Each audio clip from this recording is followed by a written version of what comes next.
ସେଉ କୁଆଡ଼େ ମୁଁ ଇଞ୍ଜିନିୟର ନା ସେଠି କୁଆଡ଼େ କ'ଣ ଅବସ୍ଥା ମୋତେ ତ ସେଇଥିପାଇଁ ତାଙ୍କୁ ଲଗେଇଦେଇ ମୁଁ ଏଠି ବସିଛି କେମିତି କାମ କରେ ମୁଁ ଦେଖୁଛି ଏଠି। ହଁ ଗୁଡ୍। ଏ ଯେଉଁ ସବୁ ଆମେ ଅଛୁ ଅବିକା ବିଗ୍ ଲିଫ୍ଟ ସିପ୍ରେ ଦୁଇଟା HMC ଆସିଛି, ଇଏ ଗୋଟେ ଆଉ ସିଏ ଗୋଟେ। ଏ ଦୁଇଟା HMC ବାହାରକୁ ବାହାର କରାହେବ, କାମ ଚାଲିଛି କେମିତି କ'ଣ ବାହାରି। ସପନ ଭାଇ ଡିରେକ୍ସନ୍ ଦେଉଛନ୍ତି, ଆମେ କାମ କରୁଛୁ। ସପନ ଭାଇ ତମର ଏଇଟା ଫାର୍ଷ୍ଟ ଟାଇମ୍ ବୋଧେ ଏଇ ସିପ୍ରେ ନୁହଁ?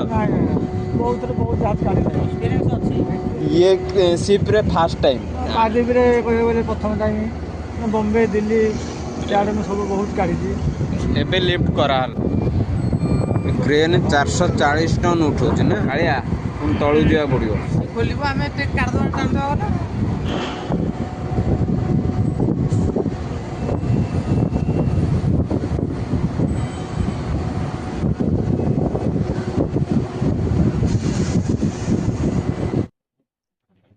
ସାଢ଼େ 2ଟାରୁ 5:30 ଲାଗିଗଲା, 3 ଘଣ୍ଟା।